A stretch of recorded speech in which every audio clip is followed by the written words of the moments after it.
Hi, it's Heather, and this is the knitting update number 8 for Tuesday, January 20th. And thankfully it is sunny and nice out today. Well, nice. It is freezing cold. It's like minus 16 Celsius. But this is gonna be a short one. I have to leave soon to go to the hospital for my appointments. But I do have a little bit of progress to show. I have an update. So I figured I'd still do a video. Let me start with my sock. All right, so I was hoping to get this done, but I don't think I couldn't make it happen. But I did start the toe. So I'm doing a different style of toe than I normally do. It was included in the pattern. It was part of the reason why I wanted to buy the pattern, actually. And instead of doing like the wedge toe where you do the decreases on every side, every other row, or however it's normally done, this one has evenly dispersed decreases throughout the round. And I'm not going to get that much really into how it works, but I was curious to try that sort of toe. I've never done it, but I have a pair of socks that my mom made me years ago that seem to have more of that style of toe where you just decrease, and then you don't have to do the Kitchener stitch at the end. So I did just switch to the dreaded double pointed needles, dreaded for me. And I did decide to do the toe in the red. And if you watched yesterday's video, you'll see that I talked about the sock being too small. And I did try it on again today. And then I measured it to compare to my socks I just finished, the Gansey sock. Unfortunately, I'm not going to post this in the description because the pattern isn't out yet. So, yeah. So let me compare. Like width-wise, obviously this vintage lamps one is very narrow. And then it also ended up being, because I was kind of debating, should I start doing for the toe, because this one I did sort of start the toe earlier than I normally would have, because I figured with blocking the cables would really decrease and it would add length. And I think that these do fit pretty well. They're actually maybe like a little bit looser than I wanted, so maybe that also influenced my going with the size 1 for this sock. And then the slip stitch also made it a lot narrower. But yeah, so I just have the toe left to do, which I don't think I'm gonna do work on anymore because I have to leave soon. But hopefully I'll be done it. I might have time to work on it when I get home, but I think we're going to the movies tonight, and I do not knit at the movies. That's like my one non-knitting zone. So I'm really happy with how it looks. I'm hoping the toe works out well. It's pretty easy to do it this way so far. I'm looking forward to not doing the Kitchener stitch, although I don't mind doing Kitchener stitch. And then I'm going to block this one. Usually I wait until both are done to block them, but I think I'm going to block this one. No, maybe not. I better not, because I want to be able to make the other one the same. And I feel like if it relaxes when I block it, then it's easier for me to just like use this one as the guide for the second one. So yeah, I won't block it until they're both done. So I guess it'll still be another week or so before we see if they actually fit me. But super cute, super pretty. I'm really happy with it, regardless of whether or not they fit, I guess. But I will be sad if they don't. I don't want to give them away. But yeah. And then I only have one. I didn't work on my White Mountain sweater at all because I cast on the Escher Beanie. So I will show you kind of how it looks. So this is a folded brim. I can show you, I have the pattern here. And I do have the invoice. So I bought this book November 4th, 2024. And now it is January 20th, 2026. And I'm finally making a pattern from the book. So that's the hat. I don't want to show the instructions. If you want to make it, you can buy you don't have to buy the book. She has this pattern on her website, so you can buy it separately there. But it has the folded brim, so you work the brim first and then you turn your work, and then you work the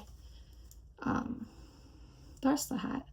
So this is not how it's gonna look. Let's see. Disregard this, and then this is the slip stitch pattern. Sorry. I'll turn the brim so you can see.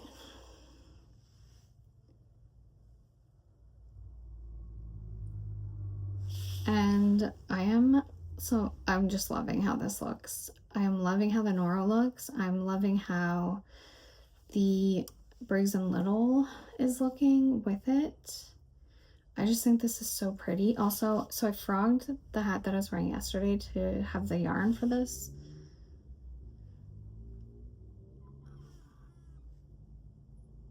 And this time I didn't do any prep work. So I just wound it up and I'm working with it raw mini, which I don't think is my favorite way to do it, but I am kind of lazy. And also because I have the mohair held with it, I was worried if I tried to steam or sort of like relax the Briggs and the wool, that the mohair, it would get too stretched out and it would be longer, because the silk mohair won't stretch at all, really. So that's why I'm just using it as is, and I'm trying to just keep my tension pretty tight when I'm knitting with the Briggs & Little especially. And because it's dark, I think it's not really showing. It looks okay. And then I think I'll sort of block it a bit more aggressively, like I'll actually soak it for half an hour, 20 minutes or whatever, so that it'll sort of relax, and then hopefully it won't stretch out. So I'm making the larger of the two sizes, mostly because it's using the same needles that I used for the Anko toque that I just finished, and that one I did the smallest size, but I also used Aran weight yarn. And this one I'm using the recommended worsted weight. Also, I would say the silk Noro, it says, or sorry, this Noro, it says that it's worsted, but I think it's like a light worsted DK maybe. And it is kind of, it has a lot of, like it's one of, I think most of their yarn has like thick and thin. It's like supposed to mimic maybe being a bit more hand spun or natural. And this one I find especially does have a lot more thin parts that seem like even maybe more sport weight. So yeah, that's why I decided to do the biggest size. And then I'm knitting it tight, and I'm just using the recommended needle size. I didn't go down a needle size, I just went with the 5mm. Kind of worked out perfectly because that's what I had out. That's what I used for the Anko toque, and so I hadn't put it away yet, and it was still just sitting there, and so it was really easy for me to just pick this up and cast it on. And honestly, I'm so motivated to work on it because of the self-striping and how you get to see the color changing, and I'm just so, you know, like excited to move on to the every time you have to work, like every other row is silk garden, or why do I keep calling it silk garden? Every other row is Noro, and then the Briggs & Little. So it does make it potato chippy, because I always want to get back to the Noro yarn so I can see what color is next and how pretty it looks and the gradient. And yeah, I'm just loving it. I'm kind of bummed because my favorite colors, which is this dark green, which it's not really that visible compared, like next to the, it's so low contrast next to the dark gray, but that is my favorite color, and it's kind of going to be hidden by the brim, but then you can see that there is more dark green coming up. And there's also pink, you can see in the middle.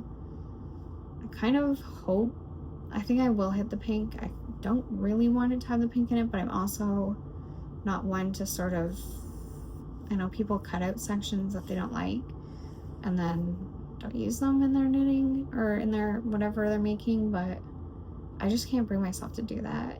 So whatever happens will, it's just what's meant to happen, I guess. But yeah, super pretty. And this actually looks kind of felted. I don't know if it's just because it has the mohair in it, but I did wear this hat for several years when it was in a hat form.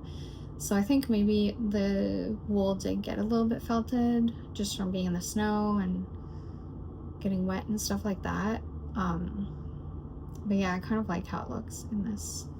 And I'm loving how it looks knit up. So super pleased. Yeah, that's it for today. I'm not 100% sure if I'll have a video, if I'll do a video tomorrow. I think I will. I don't know if I'll have that much progress though. It depends on if I work on anything. See what happens, but maybe I'll see you tomorrow. Bye.